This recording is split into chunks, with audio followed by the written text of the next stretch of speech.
நன்றி சொல்ல உனக்கு வார்த்தை இல்லை எனக்கு. இப்படி வந்து சொல்ற மாரி தான் நம்ம இந்திய கிரிக்கெட் ரசிகர்கள் பாகிஸ்தானுக்கு பயங்கரமான ஒரு நன்றிய சொல்லிட்டு இருக்காங்க.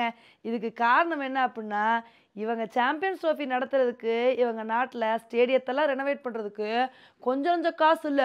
500 கோடிக்கு மேல செலவு பண்ணாங்க.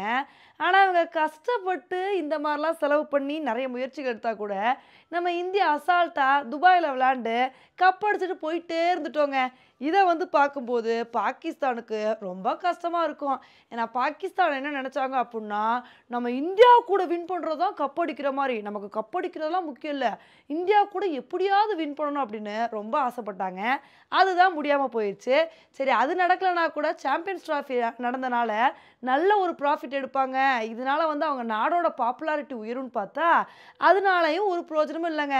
இவங்க சாம்பியன்ஸ் ட்ராஃபி நடத்துனனால இவங்களுக்கு நஷ்டம் ஏற்பட்டது தான் மிச்சம்.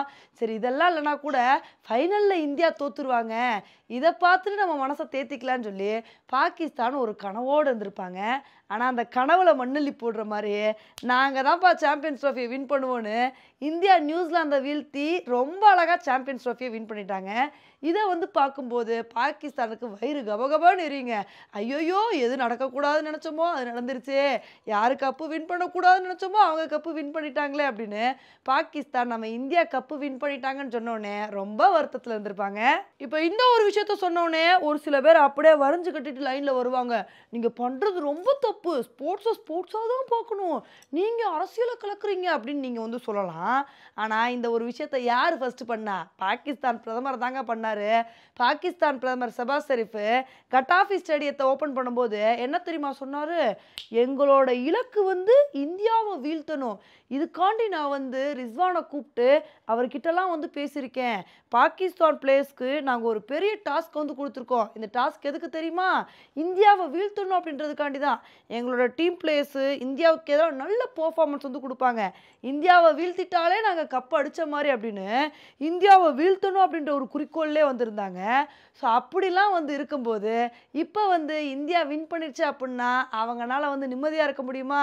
இத வந்து ரொம்ப பொறாமையா தாங்க வந்து பார்ப்பாங்க. இப்ப இந்த மாரி பாகிஸ்தான் இந்தியா கிட்ட தோல்வி அடையறதுக்கான காரணமே, அவங்க வந்து மத்த டீம் மாரி இந்தியா பார்க்காம, இந்தியாவ ஒரு ஸ்பெஷல் டீமா பார்க்குறது தான். அவங்க ஃபர்ஸ்ட்டு வந்து ஸ்போர்ட்ஸா பார்த்தாலே இந்த மாரி பிரச்சனைகள்லாம் வந்து வராது. ஆனா அவங்க என்ன நெனச்சுக்கிறாங்க அப்புட்ன்னா, இந்தியாவ கிரிக்கெட்ல வீழ்த்தினாலே, இந்தியாவ பெரிய விஷயத்துல வீழ்த்துற மாரி அப்படின்னு அவங்களா மைண்ட் செட் பண்ணிக்கிறாங்க. இந்த ஒரு மைண்ட் செட்டோட விளையாடுறனால தான் அவங்களுக்கு தேவையில்லாத பிரஷர் வந்து உருவாகுது. அந்த பிரஷர்னால தான் அவங்க தோத்து போயிர்றாங்க. இதே மத்த டீம் மாரி இந்தியா கூட, "எப்பா இதுவும் ஒரு மேட்ச் தானே" அப்படின்னு சொல்லிட்டு விளையாண்டாங்கன்னு வச்சுக்கோங்களேன், இந்த மாரி பிரச்சனைகளே வந்து வராது. ஆனா எப்பதான் பாகிஸ்தான் இந்த மாரி மைண்ட் செட்லேருந்து வெளிய வரப்போறாங்க அப்படின்னு வந்து தெரியலங்க.